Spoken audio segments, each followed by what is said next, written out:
Mi mujer me invitó a cenar con su inversor italiano. Me quedé callado y fingí que no entendía italiano, pero entonces la oí decir algo que me dejó helado. No podía creer lo que estaba oyendo. Me alegro de que estés aquí. Me llamo William y a mis 65 años creía saberlo todo sobre mi mujer. Tras 37 años de matrimonio, creía que Lea y yo no teníamos secretos entre nosotros. Estaba equivocado. Completamente equivocado. Todo empezó un martes por la mañana de marzo, cuando Lea se acercó a mí con un entusiasmo inusual en la voz. Estaba sentado en la mesa de la cocina leyendo el periódico y bebiendo mi café de la misma taza de cerámica azul que había usado durante los últimos 15 años. La luz de la mañana se filtraba a través de nuestras cortinas amarillas, proyectando sombras familiares sobre la mesa de roble que mi padre había construido hace décadas. «William, cariño», dijo Lea, con ese tono particular que usaba cuando quería algo. «Tengo una noticia maravillosa sobre el negocio». Levanté la vista de la sección de deportes y me fijé en que se había maquillado con más cuidado de lo habitual. Llevaba el pelo oscuro peinado de esa forma que reservaba para las ocasiones importantes y vestía la blusa burdeos que le había comprado por Navidad hacía 3 años. «¿Qué tipo de noticia?», pregunté, doblando el periódico. Prácticamente saltaba de alegría. ¿Recuerdas que he estado trabajando en ampliar mi consultoría de diseño de interiores? Pues bien, he contactado con un inversor italiano increíble que quiere hablar de una asociación. Va a venir en avión desde Milán solo para reunirse con nosotros. La forma en que dijo «nosotros» hizo que algo se removiera en mi pecho, aunque no pude identificar qué era. Lea llevaba ya unos 8 años dirigiendo su pequeño negocio de diseño de interiores. Desde que nuestras finanzas se ajustaron después de que me jubilara anticipadamente de la empresa de construcción. Su trabajo era bastante decente, aunque nunca generaba el dinero que ella decía. «Suena prometedor», dije, aunque algo no me cuadraba. «¿Cómo se llama?» «Marco Benedetti. Es dueño de varias tiendas de muebles de lujo por toda Europa. Está especialmente interesado en expandirse al mercado estadounidense». Hizo una pausa, tocando nerviosamente su collar de perlas. «Nos va a llevar a cenar el jueves por la noche a Bella Vista. Ya sabes, ese restaurante italiano caro del centro, Bella Vista. Lo conocía bien. Era el tipo de restaurante donde una cena para 2 podía costar fácilmente $200, mucho más de lo que solíamos gastar. Pero si este inversor pagaba, supuse que tenía sentido. De acuerdo, acepté. ¿A qué hora? A las 7:00. Y William, por favor, ponte tu traje azul marino. La primera impresión es importante en los negocios. Lo que Lea no sabía, lo que nunca había sabido en todos nuestros años juntos, era que yo hablaba italiano con fluidez. No era algo que presumiera ni de lo que me sintiera especialmente orgulloso. Durante mi servicio militar, de 1978 a 1982, estuve destinado en una base de comunicaciones a las afueras de Nápoles. Esos 4 años me habían aportado algo más que experiencia militar. Me habían proporcionado un dominio completo del idioma italiano. Al principio lo aprendí por necesidad, luego por un amor genuino por la cultura y la gente. Pero cuando volví a casa y conocí a Lea 2 años después, nunca lo mencioné. Ella provenía de lo que consideraba un entorno más refinado, siempre hablando de su educación universitaria y sus gustos sofisticados. Mis raíces de clase trabajadora y mi servicio militar parecían toscos en comparación. El italiano me parecía algo demasiado personal, demasiado parte de una versión de mí mismo que había dejado atrás. A lo largo de los años, hubo momentos en los que mis conocimientos podrían haber sido útiles o interesantes de compartir, pero, de alguna manera, nunca me pareció el momento adecuado. Se convirtió en algo privado, como un libro que guardaba en una estantería, pero del que nunca hablaba. A veces escuchaba la radio italiana por internet cuando Lea salía de compras, o leía periódicos italianos en mi tableta cuando ella estaba ocupada con su trabajo de diseño. Llegó la tarde del jueves con un frío inusual en el aire. Me puse mi traje azul marino, tal y como me habían pedido, el mismo que había llevado a la boda de mi sobrino hacía 5 años. Lea estaba impresionante con un vestido negro que no reconocí, y con joyas que parecían más caras que cualquier cosa que recordara haberle comprado. Cuando le hice un cumplido por el collar, ella hizo un gesto con la mano como diciendo que no era nada. «Oh, esta vieja cosa. Lo he sido desde siempre». Condujimos hasta Bellavista en un silencio casi total. Lea se retocaba el maquillaje en el espejo del copiloto más veces de las necesarias. El restaurante estaba en la esquina de la Quinta con Main, y su cálida luz dorada se derramaba sobre la acera a través de los grandes ventanales. El aroma a ajo, albahaca y pan recién horneado nos recibió incluso antes de entrar. El maître nos condujo a una mesa en la esquina donde ya nos esperaba un hombre. Marco Benedetti parecía tener unos 50 años, con el pelo oscuro con mechas plateadas y una postura segura que denotaba éxito. Llevaba un traje gris carbón que probablemente costaba más de lo que yo ganaba en un mes, y su reloj reflejaba la luz de una forma que sugería mucho dinero. «Leia bellísima», dijo, levantándose para darle un beso en ambas mejillas. La familiaridad del gesto me pareció extraña para una primera reunión de negocios, pero me dije a mí mismo que las diferentes culturas tenían diferentes costumbres. «Marco, me gustaría presentarte a mi marido, William», dijo Leia con la voz ligeramente entrecortada. Marco me tendió la mano con un apretón firme. «Encantado de conocerte, William. Leia me ha hablado mucho de ti». «Igualmente», respondí, aunque en realidad Lea me había contado muy poco sobre él. Mientras nos acomodábamos en nuestros asientos, me di cuenta de que Lea se había sentado un poco más cerca de Marco que de mí. El camarero apareció casi de inmediato, como si hubiera estado esperando nuestra llegada. Marco pidió una botella de vino de la que nunca había oído hablar, pero que hizo que los ojos del camarero se abrieran de par en par con admiración. «Bueno, William», dijo Marco mientras servían el vino, «Lea me cuenta que te has jubilado de la construcción. Debe de ser un trabajo satisfactorio, construir cosas con tus propias manos». Había algo en su tono que sonaba condescendiente, aunque su sonrisa seguía siendo agradable. «Era un trabajo honrado», respondí. «Nos daba de comer y un techo bajo el que vivir». Por supuesto, muy admirable». A medida que avanzaba la velada, empecé a notar cosas que me incomodaban. La forma en que Lea se reía de los chistes de Marco, echando la cabeza hacia atrás de una manera que no había visto en años. La forma en que le tocaba el brazo al insistir en algo. La forma en que parecían compartir algún tipo de entendimiento privado que me excluía por completo. Pero fue cuando empezaron a hablar en italiano cuando todo cambió. Al principio solo fueron breves intercambios. Marco comentaba algo sobre el vino en italiano y Lea le respondía. Me sorprendió descubrir que mi mujer hablaba italiano. En 37 años de matrimonio, nunca había mencionado que supiera ni una sola palabra de ese idioma. «Lui», dijo Lea en voz baja, «no deberíamos hablar así delante de él». Marco me miró con diversión. «No entiende nada. Está completamente perdido». Se me heló la sangre, pero mantuve una expresión neutra y seguí cortando mi pollo como si no hubiera oído ni una palabra. Hablaban de mí como si fuera un mueble, dando por sentado que era demasiado ignorante para entender su conversación. «Auzi facilite ingarlo», respondió Leia con una suave risa. «Es tan fácil engañarlo». Las palabras me golpearon como un puñetazo, pero me obligué a mantener la calma, a seguir masticando mi comida y asintiendo cuando volvían al inglés para incluirme en una charla trivial sin sentido sobre el tiempo o la decoración del restaurante. A medida que avanzaba la noche, sus conversaciones en italiano se volvieron más atrevidas, más íntimas. Hablaban de cosas que me revolvían el estómago, refiriéndose a mí con una crueldad despreocupada que me dejaba sin aliento. Marco me llamó il vecchio estúpido, el viejo estúpido. Lea se rió y asintió, añadiendo detalles sobre nuestra vida privada que no le incumbía compartir con nadie, y mucho menos con este desconocido. Me excusé para ir al baño, necesitando un momento para recomponerme. De pie frente al espejo, me eché agua fría en la cara e intenté asimilar lo que estaba oyendo. Mi esposa, desde hacía 37 años, no solo hablaba con fluidez un idioma que me había ocultado, sino que estaba utilizando ese idioma para burlarse de mí y menospreciarme delante de otro hombre. Cuando volví a la mesa, estaban inmersos en una conversación en italiano, con las cabezas muy juntas. Capté fragmentos que me oprimieron el pecho con algo más que dolor. «Presto», decía Leia, «se va a dar al traste». Marco preguntó, «¿Has hecho todo lo que te dije?»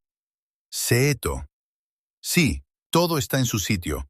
Él no sospecha nada». Me senté con pesadez, con las manos temblando ligeramente mientras alcanzaba mi vaso de agua. Apenas se percataron de mi regreso y continuaron su conversación en inglés sobre el supuesto negocio de muebles de Marco y el trabajo de diseño de Lea. Pero ahora podía verlo tal y como era. Una farsa, una mentira cuidadosamente urdida para engañar al viejo estúpido que no entendía nada. El resto de la cena transcurrió como en una nebulosa. Asentía y sonreía cuando se esperaba de mí.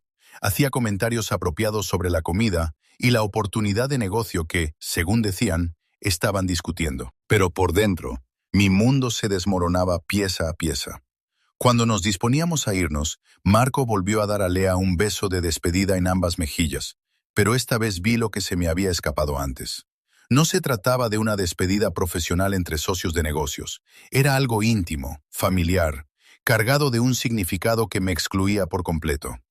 En el coche, de camino a casa, Leia parloteaba emocionada sobre la oportunidad de negocio, sobre cómo Marco iba a transformar su pequeña consultoría de diseño en algo mucho más grande. Hablaba de viajes a Italia, de colaboraciones exclusivas, de dinero que cambiaría nuestras vidas. Yo solo podía pensar en aquellas palabras. Presto Sarafanita, non suspect. Pronto se acabará. Él no sospecha nada. No tenía ni idea de lo que estaban planeando, pero sabía con absoluta certeza que, fuera lo que fuera, no era bueno para mí.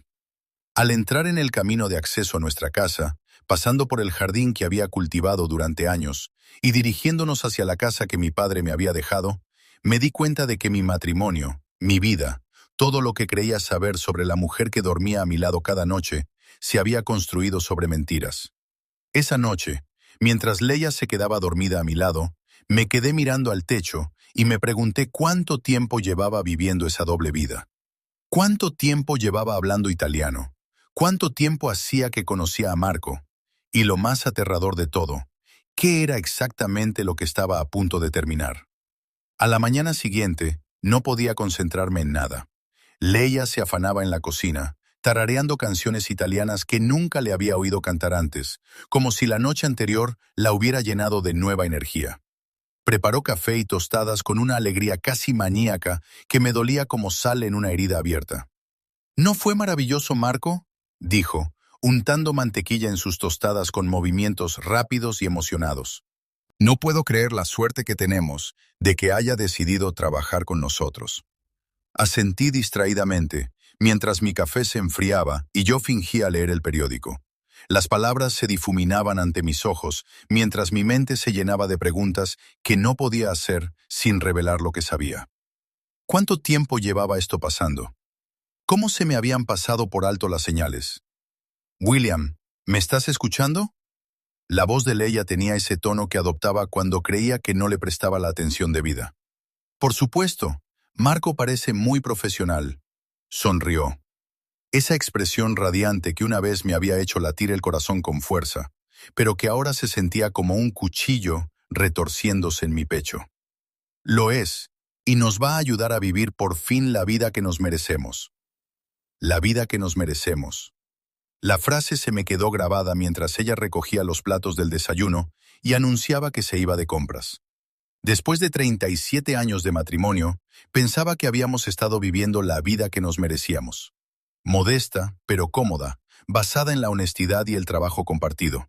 Al parecer, también me había equivocado en eso.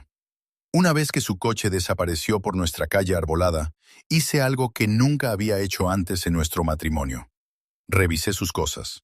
Empecé por su escritorio, en la pequeña habitación que había convertido en su oficina hacía 3 años. Los cajones estaban sorprendentemente organizados, llenos de muestras de tela, carpetas de clientes y tarjetas de visita de diversos proveedores. A primera vista, todo parecía legítimo, pero en el cajón inferior, escondida bajo una pila de revistas de diseño, encontré una carpeta que me heló la sangre. Extractos bancarios, no de nuestra cuenta conjunta, que yo conocía, sino de una cuenta que nunca había visto antes. Una cuenta a nombre solo de Lea, con un saldo actual de $63,400. Me senté pesadamente en su silla, con las manos temblorosas mientras hojeaba meses de extractos. Depósitos regulares, siempre en cifras redondas. $2,000 por aquí, $3,000 por allá, a veces hasta 5,000 de una sola vez. La coincidencia de los ingresos me hizo sentir un nudo en el estómago al darme cuenta. Coincidían con los momentos en los que Leia me había dicho que su negocio iba mal, cuando me había pedido que cubriera una mayor parte de nuestros gastos domésticos. Recordé las conversaciones que habíamos tenido durante los últimos 2 años. Cómo se había preocupado por mantener a flote su negocio. Cómo me había sugerido que retirara parte de mis ahorros de jubilación para ayudar con nuestras facturas mensuales. Cuán agradecida se había mostrado cuando accedí a hipotecar la casa que mi padre me había dejado para darle capital para la expansión del negocio. La casa de mi padre, el único lugar que creía seguro, los cimientos de cualquier futuro financiero que pudiéramos tener. Fui a la cocina y saqué la carpeta donde guardaba nuestros documentos importantes. Allí estaban los papeles de la hipoteca, firmados por los dos hacía 18 meses. $45,000 contra una casa que llevaba 20 años pagada. El dinero había ido a parar a nuestra cuenta conjunta, y Leah me había asegurado que se utilizaría para la expansión de su negocio y para pagar nuestras tarjetas de crédito. Pero al mirar los extractos de su cuenta secreta, pude ver exactamente a dónde había ido a parar ese dinero. Transferencias regulares perfectamente sincronizadas para coincidir con los pagos de nuestra hipoteca que llegaban a nuestra cuenta conjunta. Había estado moviendo sistemáticamente nuestro dinero, mi dinero, el legado de mi padre, a su cuenta privada. Sonó el teléfono, haciéndome sobresaltar. Lo cogí al tercer tono, con la voz más áspera de lo que pretendía. William, soy el doctor Romano, nuestro médico de cabecera. Leah y yo llevábamos 15 años acudiendo a él, desde que nos mudamos a este barrio. Hola, doctor, ¿va todo bien? Le llamo por la cita de Leah de ayer. Quería hacer un seguimiento de los resultados de las pruebas de las que hablamos. Mi mente se quedó en blanco. Resultados de las pruebas. Hubo una pausa. Los análisis de sangre para su problema de tiroides. Me comentó que le preocupaba su reciente pérdida de peso y los cambios en su nivel de energía. Los resultados han salido normales, lo cual es una buena noticia. Apreté el teléfono con más fuerza. Leah había perdido peso recientemente, unos 9 kilos en los últimos 6 meses. Cuando le pregunté al respecto, me dijo que comía menos por el estrés, ya que el negocio iba muy bien. Nunca había mencionado haber consultado al doctor Romano por eso, y desde luego no había mencionado problemas de tiroides. Claro, logré decir, es una buena noticia. Pareció aliviada. Dijo que le preocupaba cómo el estrés pudiera estar afectando a su salud, especialmente con todos los viajes que ha estado haciendo por trabajo. Italia debe de ser preciosa en esta época del año. Italia. Ha estado en Italia. Otra pausa, esta vez más larga. William, ¿te encuentras bien? Leah mencionó que había estado viajando a Milán cada mes durante los últimos 6 meses para trabajar con ese inversor suyo. Le preocupaba que pudieras tener algunos problemas de memoria.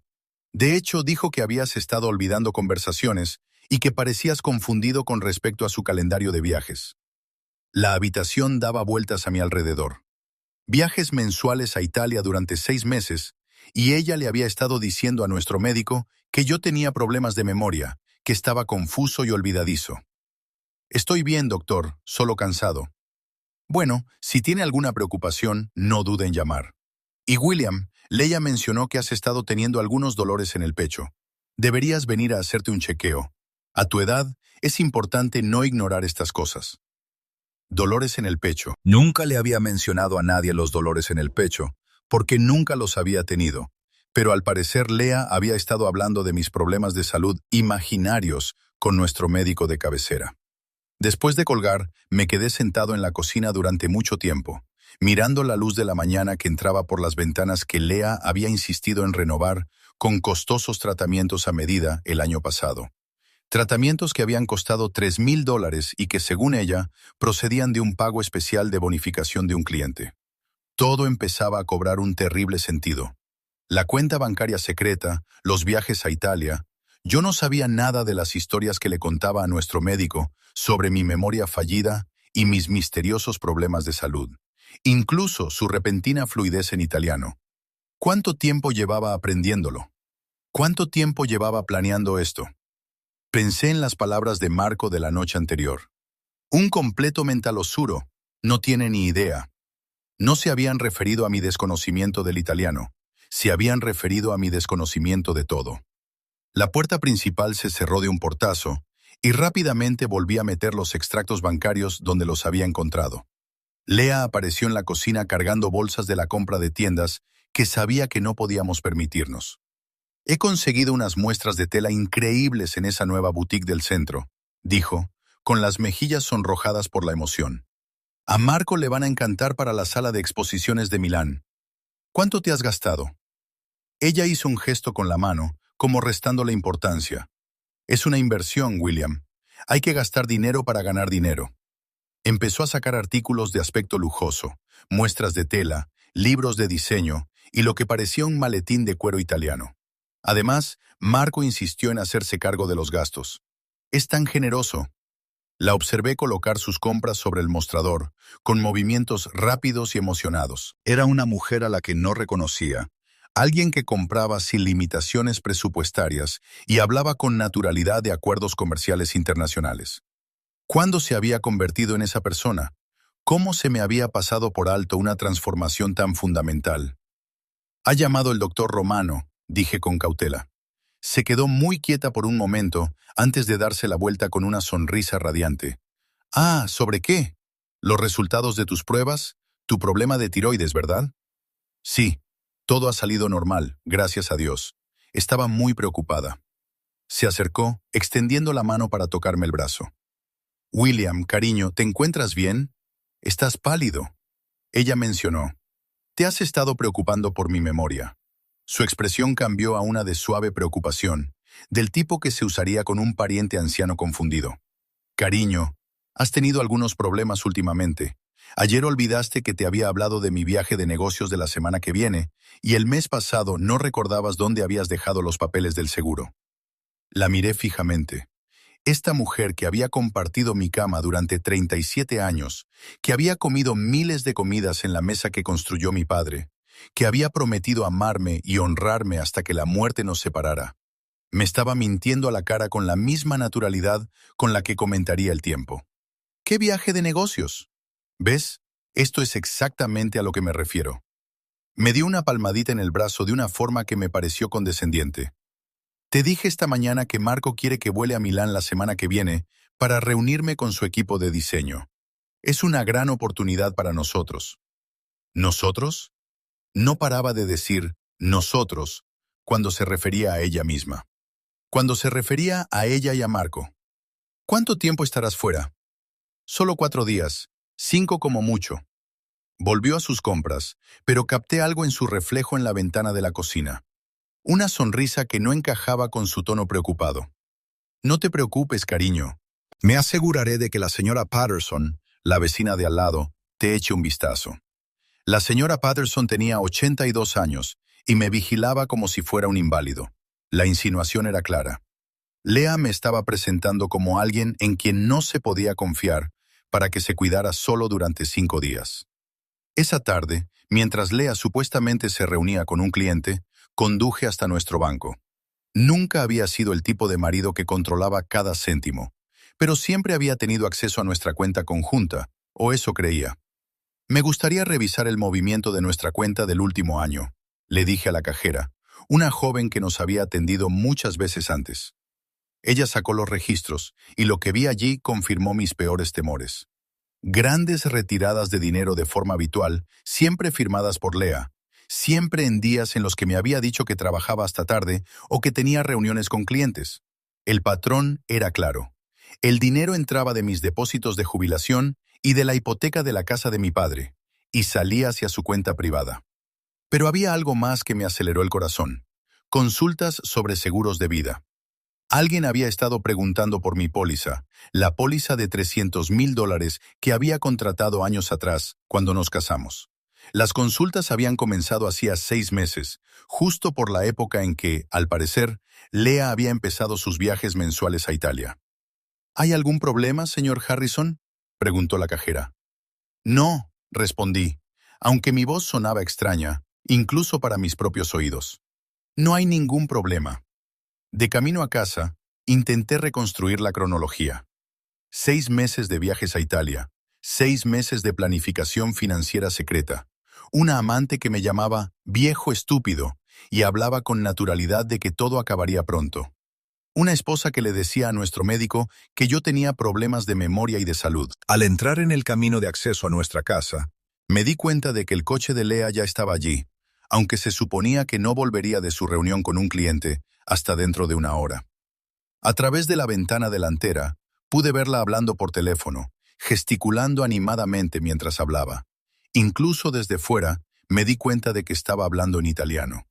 Me quedé sentado en el coche varios minutos, observando a la mujer que creía conocer, escuchando el ritmo de un idioma que entendía, pero que nunca había compartido con ella. Mañana volaría a Milán para reunirse con el equipo de diseño de Marco. Dentro de 5 días, volvería con nuevas historias sobre oportunidades de negocio y posibilidades de inversión. Pero yo ya no sería el viejo estúpido. Ya no estaría completamente a oscuras. Cuando por fin salí del coche y caminé hacia la casa de mi padre, la casa que pronto podría pertenecer a otra persona por completo, me di cuenta de que algo había cambiado radicalmente dentro de mí. Durante 37 años, había estado viviendo la versión de mi vida de otra persona. Era hora de empezar a vivir la mía propia. Lea se marchó a Milán un miércoles por la mañana, dándome un beso de despedida en la puerta principal, con el mismo afecto desenfadado que había mostrado durante años. Pero ahora podía ver que era una actuación. La forma en que ladeaba la cabeza de ese modo, la preocupación ensayada en su voz cuando me recordó que tomara mi medicación para la tensión arterial. ¿Estás segura de que estarás bien sola?, preguntó, ajustándome el cuello de la camisa como si fuera una niña a la que dejaba con una niñera. Le he pedido a la señora Patterson que vaya a ver cómo estás todos los días. Estaré bien, le aseguré, esbozando una sonrisa forzada que parecía que iba a partirme la cara por la mitad. Después de que su taxi desapareciera tras la esquina, me quedé en el umbral de mi puerta durante varios largos minutos, respirando el aire fresco de la mañana e intentando recomponerme. Por primera vez en meses, quizá años, me sentí verdaderamente solo en mi propia casa. Debería haber sido liberador. En cambio, me sentí en peligro, como si estuviera solo con una verdad demasiado grande para soportarla. Tenía 5 días para averiguar qué estaban planeando, 5 días para entender qué significaba realmente Presto Sarafanita. Empecé registrando la oficina de Leia más a fondo. Esta vez, no solo buscaba extractos bancarios, buscaba cualquier cosa que pudiera explicar la creciente sensación de pavor que se había instalado en mi pecho como un peso. En el fondo de su archivador, detrás de carpetas con trabajos legítimos de clientes, encontré un sobre de Manila que me dejó sin aliento. Dentro había fotocopias de documentos que reconocí de inmediato. Mi póliza de seguro de vida, mi testamento, la escritura de la casa, incluso historiales médicos de la consulta del doctor Romano. Pero no era solo que tuviera copias.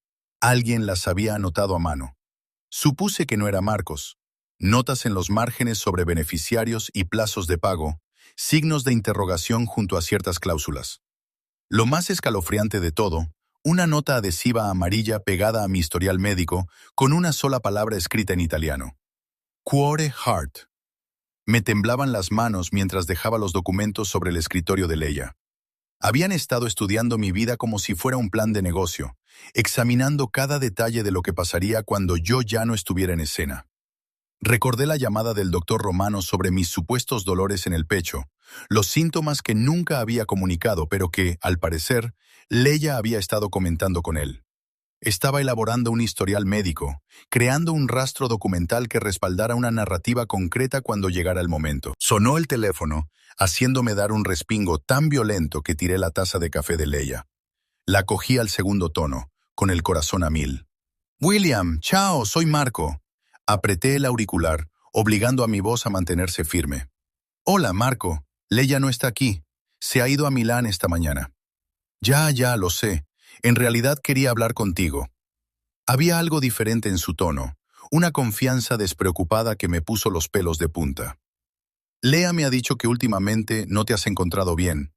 «Me encuentro bien. ¿Dolores en el pecho?» «No. A tu edad, estas cosas pueden ser muy graves, muy impredecibles». La palabra quedó suspendida en el aire entre nosotros como una amenaza. No dije nada. «Escucha, William, me pregunto si te apetecería comer conmigo hoy. Hay algunos asuntos de negocios que Lea y yo hemos estado discutiendo y que te afectan directamente. Te mereces saber qué estamos planeando para tu futuro. ¿Mi futuro? No se me escapó la ironía. ¿Dónde tenías en mente? ¿Conoces Rossini's? En Oak Street. Muy tranquilo, muy privado, perfecto para conversaciones delicadas. Conocí a Rossini's. Era el tipo de lugar donde las mesas estaban muy separadas y no se podían escuchar las conversaciones. El tipo de lugar donde alguien podría decir cosas que no querría que los testigos recordaran. A la 1, sugirió Marco. Allí estaré. Después de colgar, me quedé sentado en la silla de Lea durante un buen rato, mirando fijamente los documentos anotados esparcidos por su escritorio. Marco quería reunirse conmigo mientras Lea estaba a salvo en Milán. Quería hablar sobre mi futuro en un restaurante privado donde nadie pudiera oírnos. Por primera vez desde que comenzó esta pesadilla, sentí algo más allá del dolor y la traición. Sentí miedo, pero también sentí algo más. Una ira fría y calculadora que me sorprendió por su intensidad. Si pensaban que se enfrentaban a un anciano confundido que caería a ciegas en cualquier trampa que le tendieran, estaban a punto de descubrir que no era así. Llegué a Rossini's 15 minutos antes y elegí una mesa cerca de la pared del fondo, desde donde podía ver la entrada. El restaurante estaba tenuemente iluminado, con cortinas pesadas y ese ambiente de antaño que sugería vinos caros y acuerdos privados. Perfecto para los propósitos de Marco. Llegó exactamente a la 1 de la tarde, vestido con el mismo estilo elegante que había visto en Bella Vista. Pero hoy había algo diferente en su actitud. Menos encantador, más profesional. La máscara se estaba resquebrajando. William, gracias por venir. Se deslizó en el asiento frente a mí, haciendo una señal al camarero con la facilidad de alguien acostumbrado a recibir atención inmediata. Espero que no te importe. Me tomé la libertad de pedir vino. Un varo muy bueno. Está bien. Mantuve la voz neutra, las manos firmes sobre el mantel blanco. Pareces nervioso, observó Marco, estudiando mi rostro con la mirada calculadora de un depredador que evalúa a su presa. ¿Debería estarlo? Se rió, pero fue un sonido frío. Eso depende totalmente de lo razonable que decidas ser. El camarero apareció con el vino, realizando una elaborada presentación que Marco claramente esperaba. Una vez servidas las copas, y cuando nos quedamos solos de nuevo, Marco se recostó en su silla con la confianza relajada de un hombre que creía tener todas las cartas en la mano. Voy a ser directo, William. Lea y yo estamos enamorados. Las palabras me golpearon como un puñetazo, aunque ya lo sospechaba. Oírlo dicho con tanta naturalidad, con tanta frialdad, hizo que algo dentro de mí se marchitara y muriera. ¿Desde cuándo?, logré preguntar. 2 años, quizá más. Se encogió de hombros como si el tiempo fuera irrelevante. Lleva bastante tiempo muy infeliz en vuestro matrimonio. Debes de haberlo notado. De hecho, lo había notado. El enfriamiento gradual, la forma en que había dejado de preguntarme por mi día o de compartir detalles sobre el suyo, la forma en que nos habíamos convertido en extraños educados que compartían la misma casa. Pero lo había atribuido a la evolución natural de un matrimonio largo, no a una traición. Quiere el divorcio, por supuesto, continuó Marco removiendo su vino. Pero hay complicaciones económicas, como tu casa, tus ahorros para la jubilación, la póliza de seguro de vida. Estas cosas son importantes, pero en un divorcio, especialmente dada tu edad y tus problemas de salud, el acuerdo podría no ser tan favorable como esperábamos. Problemas de salud. Ahí estaba esa frase otra vez, pronunciada como si mis supuestos problemas médicos fueran un hecho demostrado en lugar de una ficción conveniente. Ya veo. Marco se inclinó hacia adelante, bajando la voz a un tono más íntimo. Pero hay otra solución, una más sencilla. Se me heló la sangre. Continúa. Los hombres de tu edad con problemas cardíacos suelen sufrir episodios repentinos. Muy triste, muy natural, sobre todo cuando están bajo estrés. Hizo una pausa y dio un sorbo de vino. El estrés de descubrir la infidelidad de tu mujer, por ejemplo. Ese tipo de shock puede ser fatal. El restaurante pareció desvanecerse a mi alrededor. Las conversaciones tranquilas en otras mesas, el tintineo de los cubiertos, el suave jazz de fondo, Todo se convirtió en ruido de fondo mientras las palabras de Marco se asentaban en mi conciencia como veneno. ¿Estás hablando de asesinato? Yo hablo de una muerte natural provocada por un trauma emocional y problemas de salud preexistentes. Su tono era tan despreocupado como si estuviera hablando del tiempo. Ocurre todo el tiempo, sobre todo a hombres que descubren que sus esposas les han sido infieles. Me obligué a dar un sorbo de vino, utilizando el gesto para ganar tiempo, mientras mi mente se aceleraba. Y Lea sabe de este plan. ¿De quién crees que fue la idea? Las palabras me golpearon como un mazazo. Mi esposa, la mujer que había compartido mi cama durante 37 años, que había cenado conmigo casi todas las noches durante décadas, que había estado a mi lado en el funeral de mi padre y me había prometido amarme en la salud y en la enfermedad, había planeado mi asesinato. Cuando mi voz sonaba extraña, distante, como si viniera de otra persona, en breve, muy pronto, Lea estará creando una coartada en Milán mientras hablamos. Cuando regrese, descubrirá que te has enterado de nuestra relación. La conmoción le provocará un episodio cardíaco. Para cuando lleguen los paramédicos, ya será demasiado tarde. Metió la mano en la chaqueta y sacó un pequeño frasco lleno de un líquido transparente. Esto ayudará a garantizar el resultado deseado. Insípido, inodoro, mezclado con tu medicación nocturna. Provocará síntomas que imitan a la perfección un infarto agudo de miocardio. La autopsia revelará un corazón dilatado, obstrucción arterial, todos los signos de muerte natural en un anciano sometido a una grave angustia emocional. Me quedé mirando el frasco, ese pequeño recipiente de cristal que representaba el fin de mi vida. Ya has hecho esto antes. Soy un hombre de negocios, William. A veces los negocios requieren soluciones creativas para problemas complejos. ¿Y si me niego a cooperar? ¿Si llamo a la policía ahora mismo? La sonrisa de Marco se volvió depredadora. ¿Quién te creería? Un anciano confundido con problemas de memoria documentados y delirios paranoicos. Lea ha tenido mucho cuidado de dejar claro tu inestabilidad mental ante tu médico, tus vecinos, incluso tu propia familia. Si intentas acusarnos de algo, solo reforzará la idea de que padeces demencia. Tenía razón, y ambos lo sabíamos. Lea llevaba meses, quizá años, tendiendo esta trampa. Cada conversación con el doctor Romano sobre mis supuestos problemas de memoria, cada comentario preocupado a los vecinos sobre mi confusión, cada llamada inquieta a parientes lejanos sobre mi deteriorado estado mental. Todo había sido preparación para este momento. Por supuesto, continuó Marco, y hay una alternativa, que es que simplemente desaparezcas, te vayas de la ciudad, empieces de cero en otro lugar. Lea se quedaría con la casa, el dinero del seguro, todo, pero tú conservarías tu vida y vivirías como... ¿qué? ¿Un fugitivo de mi propia existencia? Mejor que la alternativa, ¿no crees? Me quedé en silencio durante varios largos minutos, dejándole creer que estaba considerando su oferta.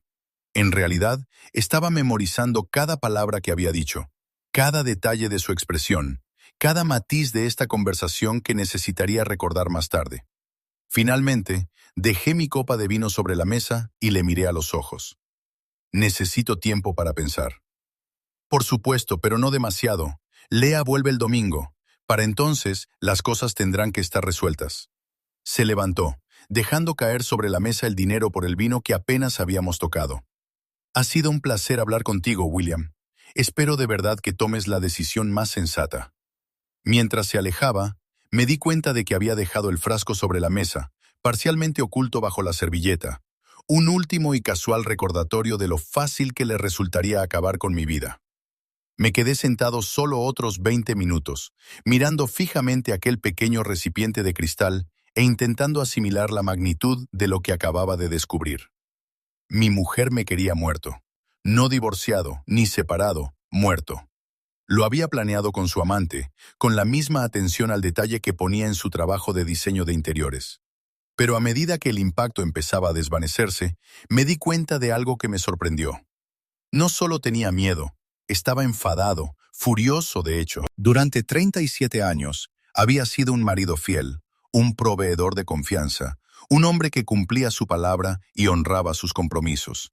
Le había dado a Leia los mejores años de mi vida, y ella me lo había pagado con traición y asesinato. Creían que se enfrentaban a un anciano confundido, que o bien moriría en silencio, o bien huiría aterrorizado.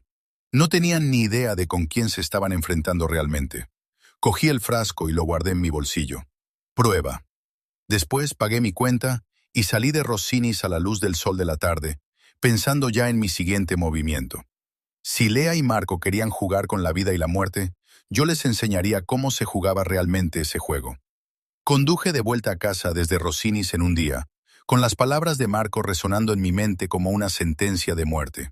El pequeño frasco que llevaba en el bolsillo parecía arder contra mi pierna, un recordatorio constante de lo cerca que estaba del final que habían planeado para mí. Pero cuando entré en el camino de acceso a mi casa y miré la casa que mi padre había construido con sus propias manos, algo se cristalizó dentro de mí. No iba a huir, no iba a morir en silencio, y desde luego que no iba a dejar que se salieran con la suya. Esa noche hice algo que no había hecho en años. Llamé a mi viejo compañero del ejército, Frank Peterson. Frank se había retirado del ejército y se había convertido en investigador privado, especializado en casos de divorcio y fraude de seguros. Habíamos mantenido el contacto de forma esporádica a lo largo de las décadas, con tarjetas de Navidad y alguna que otra llamada telefónica, pero hacía casi 3 años que no hablaba con él. William Harrison. La voz ronca de Frank sonó al otro lado del teléfono. «Vaya, que me parta un rayo. ¿Cómo estás, viejo amigo?» «Necesito ayuda, Frank. El tipo de ayuda que requiere discreción y experiencia con situaciones difíciles». Hubo una pausa. Frank siempre había sido perspicaz y captó inmediatamente la gravedad de mi tono. «¿En qué tipo de lío te has metido?» «En uno en el que mi mujer y su amante planean asesinarme por el dinero del seguro». Otra pausa, esta vez más larga. «Por Dios, William, ¿estás seguro de esto?» «¿Muerto?» «Claro, literalmente. ¿Puedes hablar con libertad?» «Sí, Leia está en Milán preparándose una coartada. Tengo hasta el domingo antes de que vuelva para poner su plan en marcha». «Muy bien, escúchame. No toques nada en la casa que pueda ser una prueba. No cambies tu rutina de ninguna forma que pueda parecer sospechosa. Y hagas lo que hagas, no dejes que sepan que lo sabes. ¿Podemos vernos mañana por la mañana?» «¿Dónde?» «¿Recuerdas esa cafetería a la que solíamos ir cerca de la base?» «Mel's. Sigue ahí. A las 9 de la mañana. Allí estaré. William, ten cuidado. Si están dispuestos a matarte, no dudarán en adelantar sus planes si sospechan que les has descubierto». Después de colgar, me quedé sentado en mi cocina durante mucho tiempo, mirando a mi alrededor el espacio donde había comido miles de comidas con una mujer que estaba planeando mi muerte. Los armarios de cerezo que yo mismo había instalado hacía 15 años. El salpicadero de azulejos que Leia había insistido en renovar la primavera pasada con dinero que, al parecer, procedía de mis propios ahorros robados. El rincón del desayuno, donde habíamos compartido café y conversación cada mañana durante décadas. Al parecer, la mayor parte de la culpa recae sobre ella. Pero no podía permitirme regodearme en la autocompasión. Tenía trabajo que hacer. Empecé recorriendo la casa metódicamente, observándolo todo con nuevos ojos. Si Lea llevaba meses planeando esto, habría pruebas. Quienes planean asesinatos no lo hacen por impulso. Se preparan, investigan, cometen errores.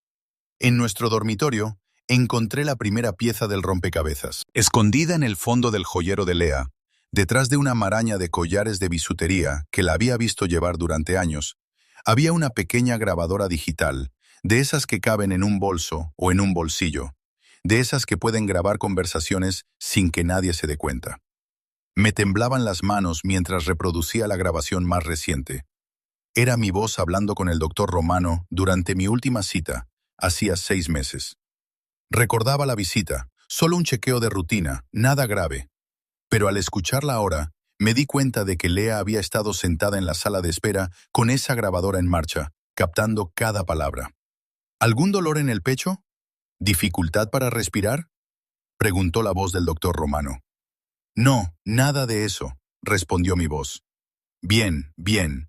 Tu presión arterial está un poco elevada, pero eso es normal para tu edad. ¿Algún estrés en casa? ¿Cambios en la rutina? La verdad es que no. El negocio de Lea la ha tenido muy ocupada, pero nada que no pueda manejar. ¿Cómo duermes? ¿Algún problema de memoria? ¿De concentración? Duermo bien, la memoria sigue aguda, gracias a Dios. La grabación se cortaba ahí, pero me daba cuenta de que podía ser editada, sacada de contexto y utilizada para respaldar una narrativa sobre un deterioro de la salud y un declive cognitivo. Si a eso le sumábamos las mentiras que Lea le había contado al doctor Romano por separado, se crearía la imagen de un hombre cuya salud se deterioraba rápidamente y que ocultaba sus síntomas por orgullo o por negación.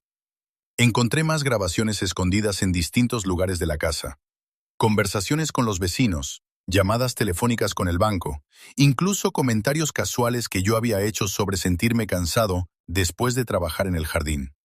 Todo ello cuidadosamente documentado, listo para ser utilizado con el fin de construir el caso de mi estado de deterioro. Pero la prueba más condenatoria estaba en su ordenador portátil. Lea siempre había sido descuidada con la tecnología, sin llegar a comprender nunca del todo la importancia de las contraseñas seguras o de la navegación segura. Me llevó menos de 10 minutos descifrar su contraseña. La fecha de nuestro aniversario, por supuesto. No se me escapó la ironía. El historial de su navegador contaba la historia de una mujer que planeaba un asesinato con el mismo enfoque metódico que aplicaba al diseño de interiores. Búsquedas de medicamentos indetectables para provocar un infarto, plazos de pago de seguros de vida, síntomas de insuficiencia cardíaca en hombres mayores. Había visitado foros donde la gente hablaba de venenos, leído artículos sobre investigaciones forenses e incluso investigado el medicamento específico que Marco me había mostrado durante el almuerzo. Pero fue su cuenta de correo la que proporcionó la prueba irrefutable. Meses de correspondencia con Marco, todo en italiano, cartas de amor mezcladas con detalladas sesiones de planificación.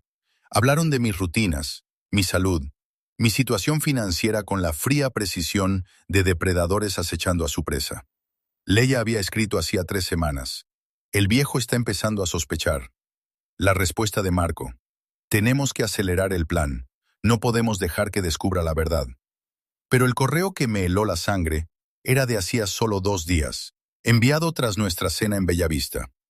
Creo que se ha dado cuenta de que hablo italiano. Por cómo me miró. Quizá deberíamos actuar antes de lo previsto. La respuesta de Marco fue breve. No, espera a mi señal.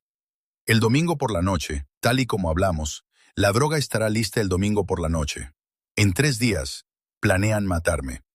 Imprimí todos los correos electrónicos, todas las entradas del historial de búsqueda, todas las pruebas que pude encontrar. Luego borré cuidadosamente mis huellas, asegurándome de que no quedara ningún rastro digital de mi investigación. Si revisaban el ordenador más tarde, lo encontrarían todo exactamente como lo había dejado Lea.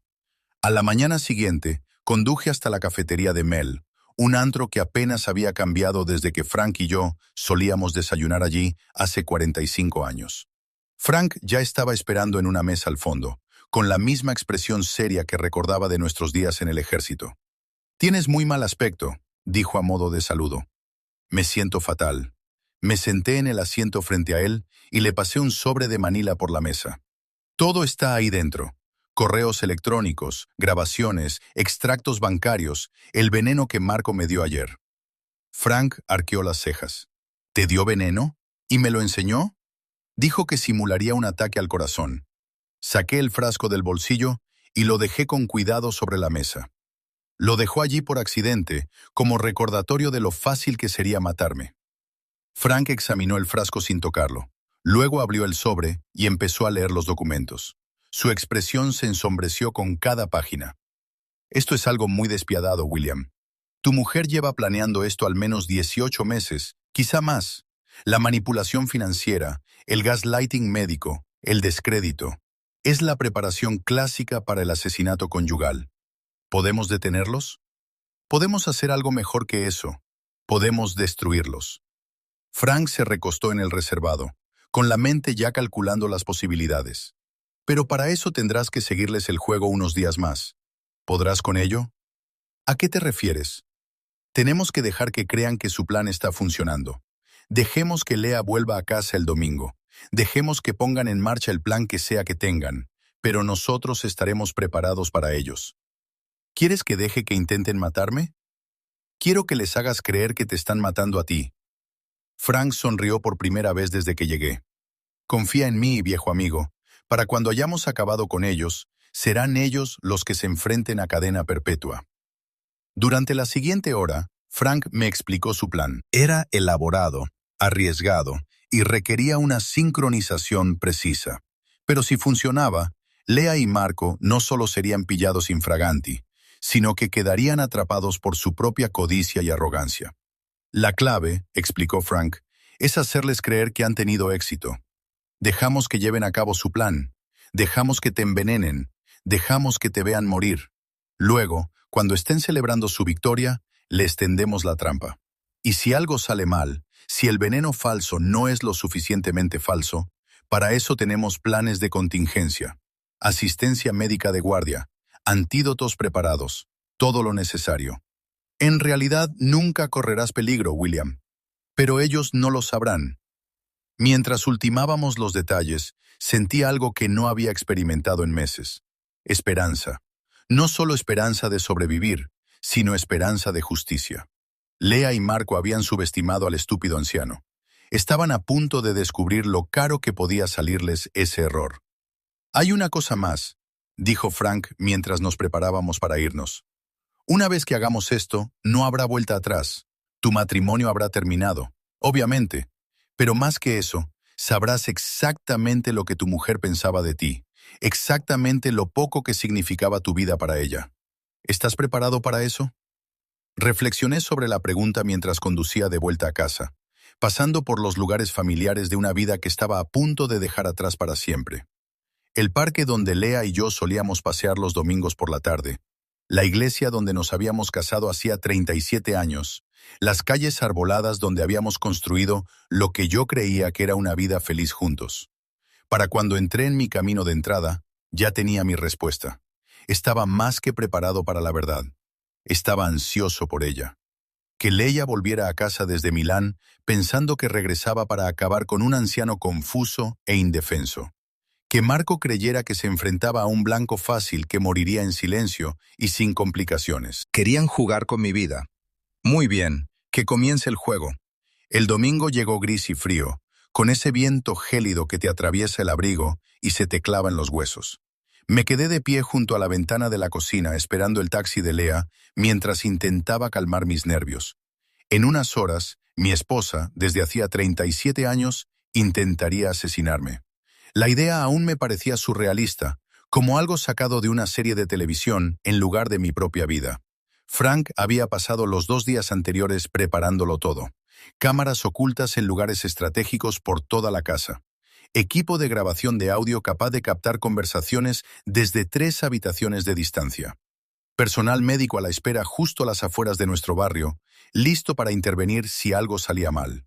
Y lo más importante, había sustituido el veneno de Marco por una sustancia inofensiva que provocaría los síntomas que esperaban sin poner realmente en peligro mi vida. Recuerda, me había dicho Frank durante nuestra última reunión informativa la noche anterior, tienes que creerte esta actuación al 100%. No pueden sospechar ni por un segundo que sabes lo que está pasando. Actúa confundido, vulnerable, quizá un poco paranoico. Dales exactamente lo que esperan ver.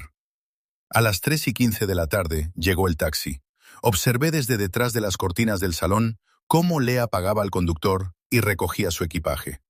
Estaba radiante, renovada tras su viaje. El viaje en el que había estado creando una coartada mientras su amante se preparaba para asesinar a su marido. Yo estaba sentado en mi sillón reclinable fingiendo dormitar cuando ella entró por la puerta principal. «William, cariño, ya estoy en casa». Su voz tenía ese tono artificialmente alegre que últimamente usaba con más frecuencia, ese que parecía más una actuación de felicidad que un sentimiento real.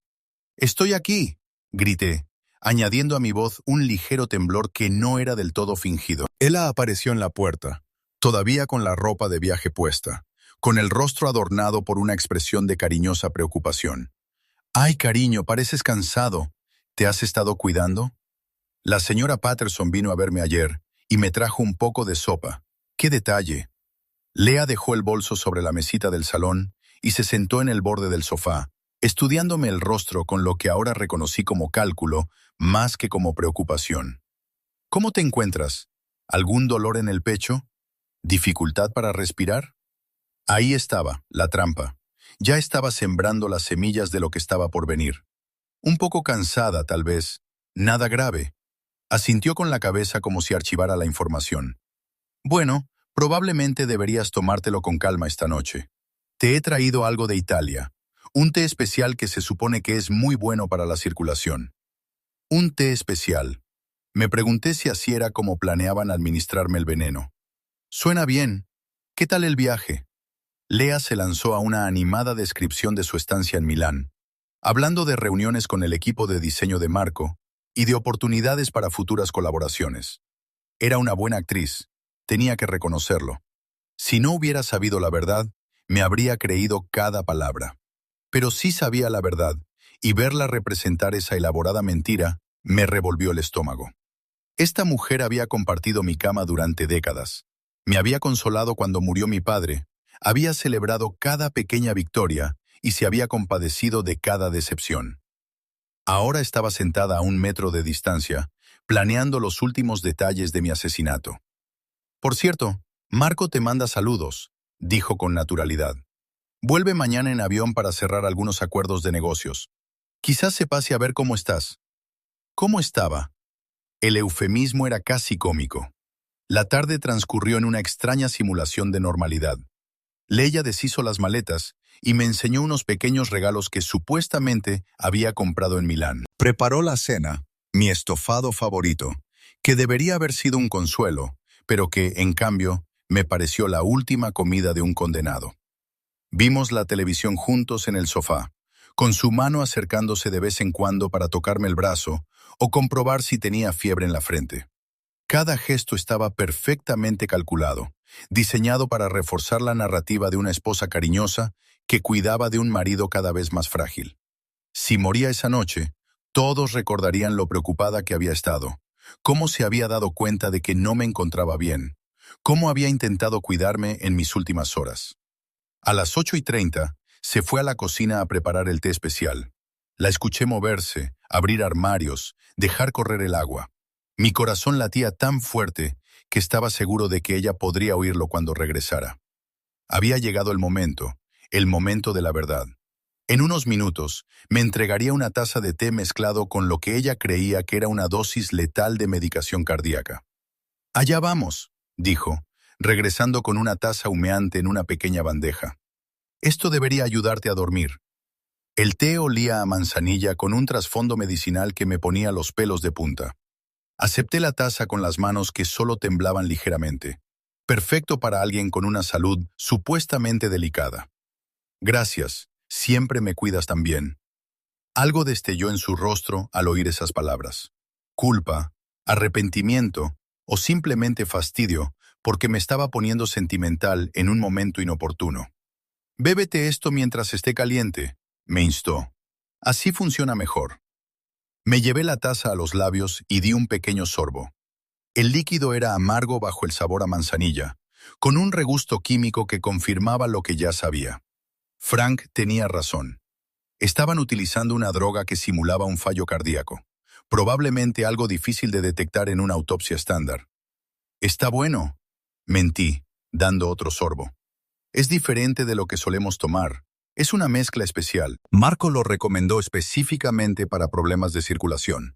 Me bebí más o menos la mitad del té, luego dejé la taza sobre la mesa y me recosté en la silla con un suspiro de satisfacción.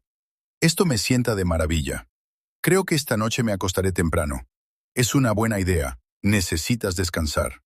Pero en lugar de la cariñosa preocupación que debería haber habido en su voz, percibí algo más. Expectación. Estaba esperando a que la droga hiciera efecto, atenta a los primeros indicios de que su plan estaba funcionando. No tuve que esperar mucho para darle lo que esperaba. Frank me había instruido sobre los síntomas: dolor en el pecho, dificultad para respirar, confusión y, finalmente, desmayo.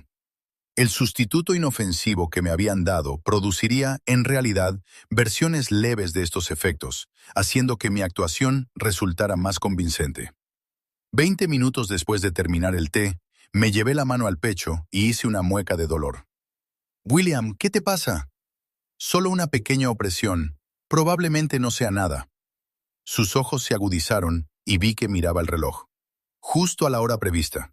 5 minutos más tarde, me doblé sobre mí mismo con un gemido, agarrándome el pecho con ambas manos.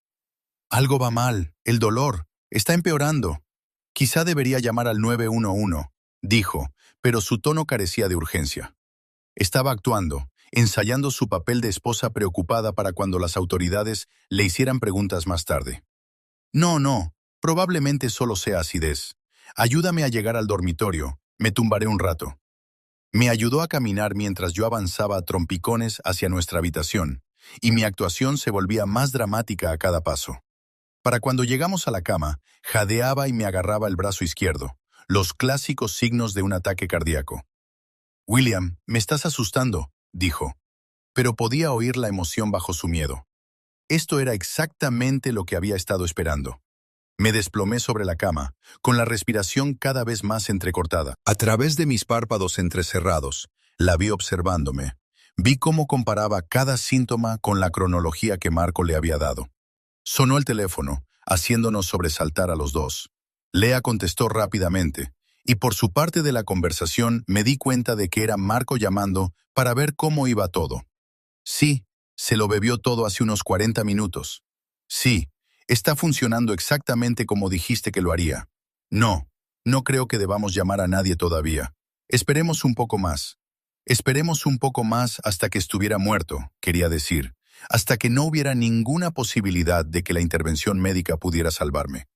Dejé que mi respiración se volviera cada vez más superficial, mis movimientos más débiles y erráticos. Esta era la actuación más importante de mi vida, y no podía permitirme exagerar ni quedarme corto. Tenía que ser perfecta. William se inclinó sobre mí, con el rostro convertido en una máscara de falsa preocupación. ¿Me oyes? Logré asentir débilmente, y luego dejé que mis ojos se voltearan ligeramente hacia atrás. Según la investigación de Frank, ese sería más o menos el momento en que la droga real provocaría la pérdida de conciencia. Creo que necesito ayuda, susurré con una voz apenas audible. Shh, no pasa nada, todo va a salir bien. Pero mientras pronunciaba esas palabras, vi algo en su expresión que me heló hasta los huesos. Alivio.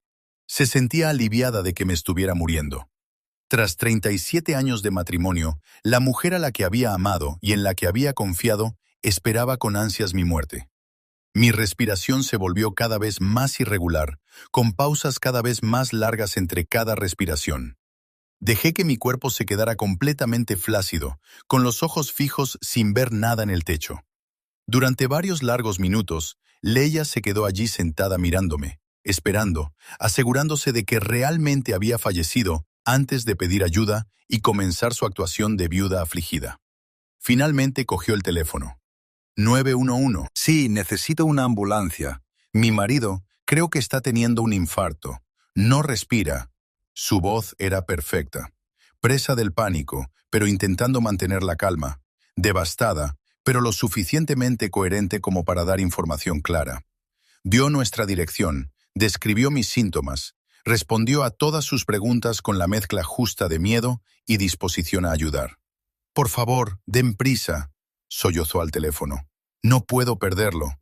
Llevamos casados 37 años. La actuación fue tan convincente que por un momento casi me lo creí yo mismo. Casi olvidé que se trataba de la misma mujer que llevaba meses planeando mi asesinato. Pero entonces la oí hacer una segunda llamada. «Ya está», dijo en voz baja, presumiblemente a Marco. «Se ha ido. Los paramédicos están de camino, pero ya no hay nada que puedan hacer. Sí, tal y como dijiste. Muy tranquilo, muy natural. Te llamaré cuando se lleven el cadáver». ¿El cadáver? Eso era lo que yo era ahora para ella. No William, no su marido desde hacía casi 4 décadas, solo un cadáver del que deshacerse para que ella pudiera empezar su nueva vida con Marco. Yacía allí, en nuestra cama, escuchándola prepararse para la llegada de los paramédicos, y sentí algo que nunca antes había experimentado: la fría satisfacción de saber que se iba a hacer justicia. Leia no tenía ni idea de que cada palabra que había pronunciado, cada llamada telefónica que había hecho, cada momento de su plan de asesinato, cuidadosamente orquestado, Había sido grabado por las cámaras y micrófonos ocultos de Frank. Pensaba que estaba a unos minutos de la libertad y de cobrar $300,000 del seguro. En cambio, estaba a punto de descubrir que el viejo estúpido con el que se había casado no era tan estúpido como ella creía. El sonido de las sirenas llenó el aire cuando la ambulancia entró en nuestro camino de entrada. Me quedé completamente inmóvil en la cama, manteniendo mi actuación de muerte mientras Leia se apresuraba a dejar entrar a los paramédicos. Sus pasos resonaban por toda la casa, rápidos y nerviosos, mientras ensayaba por última vez su papel de viuda afligida. «Está aquí dentro», les oí decir, con la voz quebrada por una emoción perfectamente fingida. «Creo que ha sido el corazón. Últimamente tenía problemas y esta noche simplemente se ha desplomado». Los paramédicos entraron en nuestro dormitorio con eficiencia profesional, con el equipo traqueteando mientras se preparaban alrededor de lo que creían que era mi cadáver. Pero no eran paramédicos de verdad. Formaban parte del elaborado montaje de Frank, actores entrenados que sabían exactamente cómo interpretar sus papeles. «Señora, necesito que se aparte», dijo uno de ellos, alejando suavemente a Leia de la cama. «Déjenos hacer nuestro trabajo». Realizaron todos los gestos de intentar la reanimación, comprobando los signos vitales, utilizando equipo médico que pitaba y zumbaba de forma convincente. Durante todo ese tiempo, Leia permaneció en la puerta observando, con el rostro convertido en una máscara perfecta de esperanza y desesperación. «¿Hay algo que puedan hacer?», preguntó justo en el momento oportuno. «Por favor, él es todo lo que tengo». «Lo siento, señora», dijo el paramédico jefe tras varios minutos de esfuerzo teatral. «No hay nada que podamos hacer. Lleva demasiado tiempo sin vida». Leia soltó un llanto que habría sido digno de un Emmy si no supiera que era completamente falso. Se derrumbó en una silla, sollozando con las manos en la cara, mientras los paramédicos cubrían mi cuerpo con una sábana y se preparaban para trasladarme. «Tendremos que llevarlo al hospital», explicaron. «El forense tendrá que examinar el cuerpo, pero dada su edad y su historial médico, parece que se trata de una muerte por causas naturales. Probablemente un infarto». Causas naturales. Justo lo que Leia y Marco habían planeado. Después de que subieran mi cuerpo, supuestamente sin vida, a la ambulancia, me llevaron a las instalaciones de Frank, un almacén reconvertido a las afueras de la ciudad donde había montado un centro de vigilancia completo. Los paramédicos de verdad estaban allí esperando para examinarme y asegurarse de que el fármaco sustitutivo no me hubiera causado ningún daño real. «Eres un actor de primera», dijo Frank mientras me incorporaba en la camilla. «Incluso yo casi me creí que estabas muerto». «¿Cuánto tiempo esperamos?», pregunté, aceptando una taza de café que sabía a vida misma tras horas fingiendo estar muerto. «No mucho. Ella ya ha llamado a Marco. Va de camino para consolar a la viuda afligida. En cuanto llegue, tendremos todo lo que necesitamos». Frank me mostró el monitor que mostraba las imágenes de las cámaras ocultas por toda mi casa. Leia había dejado de llorar en el momento en que se marchó la ambulancia. Ahora se movía por nuestra casa con rápida eficiencia, comprobando que no hubiera dejado ninguna prueba por ahí. Se dirigió directamente a su despacho y sacó la carpeta que contenía copias de mi póliza de seguro y mi testamento. Luego hizo una llamada. «Sí, me gustaría informar de un fallecimiento e iniciar el proceso de reclamación del seguro de vida. Mi marido, William Harrison, número de póliza». Recitó los detalles con una calma y competencia que sugerían que había ensayado esta conversación muchas veces. Verla planificar mi funeral financiero mientras mi cuerpo supuestamente aún estaba caliente me revolvió el estómago, pero también me llenó de una fría satisfacción. Cada palabra que pronunciaba estaba siendo grabada, cada acción documentada para el caso de la fiscalía que destruiría su vida. 20 minutos más tarde, el coche de Marco entró en nuestro camino de entrada. Leia lo recibió en la puerta, cayendo en sus brazos con nuevos sollozos que eran solo un poco más convincentes que su actuación anterior. «Se acabó», susurró ella mientras él la abrazaba. «Se ha ido de verdad». «Lo has hecho a la perfección», murmuró Marco acariciándole el pelo. «Nadie sospechará jamás de nada». El viejo tonto ni se dio cuenta de lo que le había pasado. Se trasladaron al salón, donde podía verlos claramente en los monitores de Frank. Leia sirvió 2 copas de vino caro, probablemente la botella que había estado guardando para esta celebración en concreto. «Por la libertad», dijo Marco levantando su copa. «Por nosotros», respondió Leia, haciendo chocar su copa contra la de él. «Y por no tener que volver a fingir nunca más». Hablaron durante más de una hora, analizando cada detalle de su plan con el orgullo de unos criminales que creían haber cometido el asesinato perfecto. Marco elogió la actuación de Leia con los paramédicos. Lea se maravilló de lo fácil que había surtido efecto el veneno. Hablaron de su futuro juntos, la casa que comprarían en Italia, el negocio que ampliarían, la vida que construirían sobre los cimientos de mi muerte. «El dinero del seguro tardará unas semanas en tramitarse», dijo Leia, acurrucada contra Marco en el sofá, donde me había sentado con ella miles de veces a lo largo de los años. «Pero una vez que llegue, podremos desaparecer. Nadie nos relacionará jamás con nada sospechoso». «¿Y la casa?», preguntó Marco. «La venderé en cuanto se liquide la herencia. El padre de William la construyó él mismo, así que tiene mucho valor sentimental, lo que hará subir el precio. Creo que podremos sacar al menos 400,000 por ella. La casa de mi padre, el hogar donde pasé mi infancia, donde traje a Leia como novia, donde había planeado pasar mis últimos años en paz. Ella ya estaba calculando cómo sacar provecho de su venta antes incluso de que mi cuerpo llegara al depósito». «¿Y los vecinos? ¿Sus amigos no encontrarán sospechoso que la vendas tan rápido?», preguntó Marco. Lea se rió, un sonido que era puro hielo.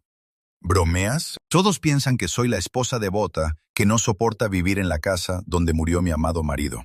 Probablemente me ayudarán a hacer las maletas». Fue entonces cuando Frank decidió que ya habíamos tenido suficiente.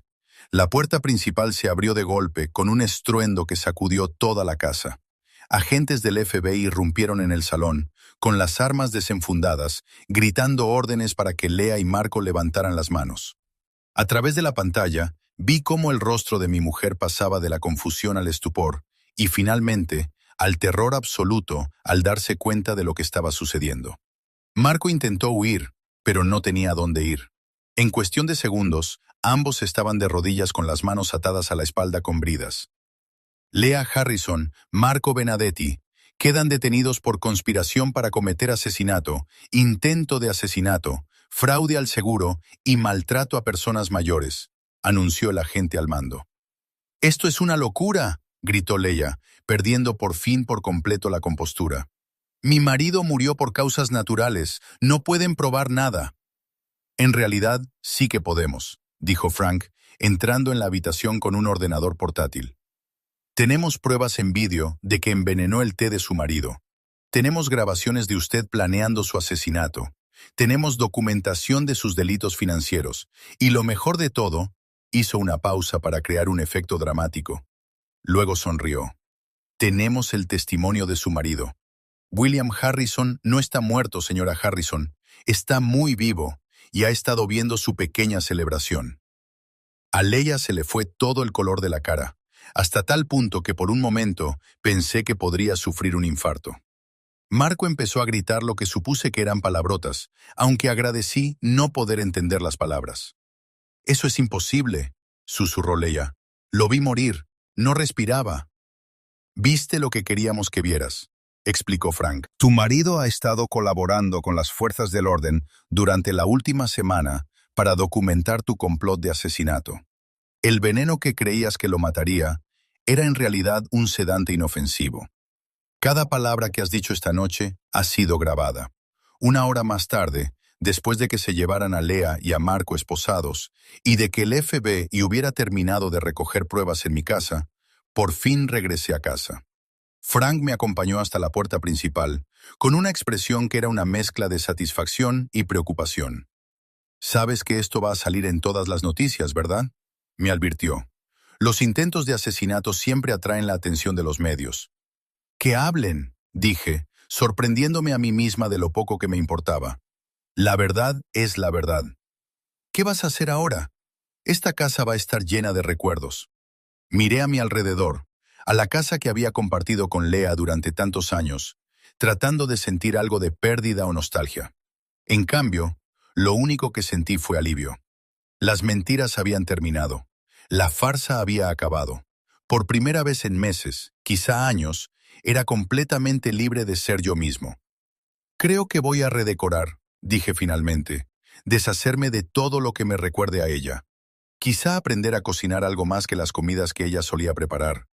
Diablos, quizá incluso haga ese viaje a Italia del que siempre hablaba. Ver los lugares donde aprendí el idioma que me salvó la vida. Frank sonrió. Suena como un plan.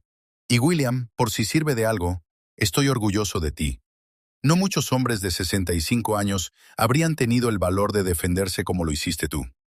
Después de que se marchara, recorrí mi casa lentamente, viéndola con claridad por primera vez en años. Mañana empezaría el proceso de recuperar mi vida. Redecoraría este lugar o lo vendería y me mudaría a otro sitio. Volvería a conectar con viejos amigos con los que había perdido el contacto durante mi matrimonio. Viajaría, leería, quizá incluso escribiría la historia de lo que me había pasado.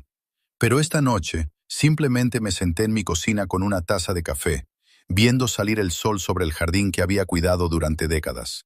En unas horas, Lea y Marco serían procesados por cargos que los mantendrían encerrados el resto de sus vidas.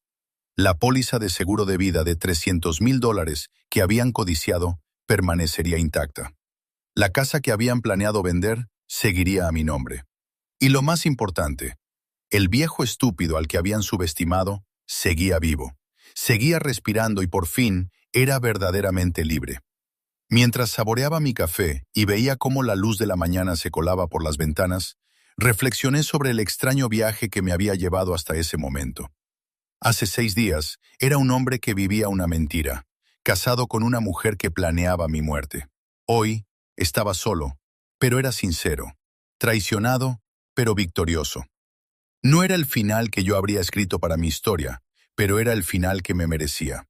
Y por primera vez en más tiempo del que podía recordar, eso era suficiente. 3 meses después, me enteré de que Lea y Marco habían sido condenados a entre 25 años y cadena perpetua por intento de asesinato y conspiración. Envejecerían en prisión mientras yo envejecía en libertad. Resultó que la justicia merecía la pena esperar 65 años para experimentarla. La casa parecía diferente ahora, de alguna manera más grande, llena de posibilidades en lugar de secretos. Había conservado los muebles de mi padre, pero había sustituido todo lo que me recordaba a Lea. Cortinas nuevas, ropa de cama nueva, vajilla nueva. Estaba construyendo una nueva vida en el caparazón de la antigua. A veces, a altas horas de la noche, pensaba en la mujer con la que me había casado hacía 37 años y me preguntaba si siempre había sido capaz de asesinar o si algo la había cambiado por el camino. Pero esos pensamientos nunca duraban mucho. Algunas preguntas no tienen respuestas que merezca la pena conocer. Lo que importaba era que había sobrevivido, no solo al atentado contra mi vida, sino al lento envenenamiento de mi espíritu que se había estado produciendo durante años sin que me diera cuenta. Había recuperado mi dignidad, mi hogar y, lo más importante, mi verdad. A los 65 años estaba aprendiendo a vivir de nuevo, y me parecía la mayor victoria de mi vida.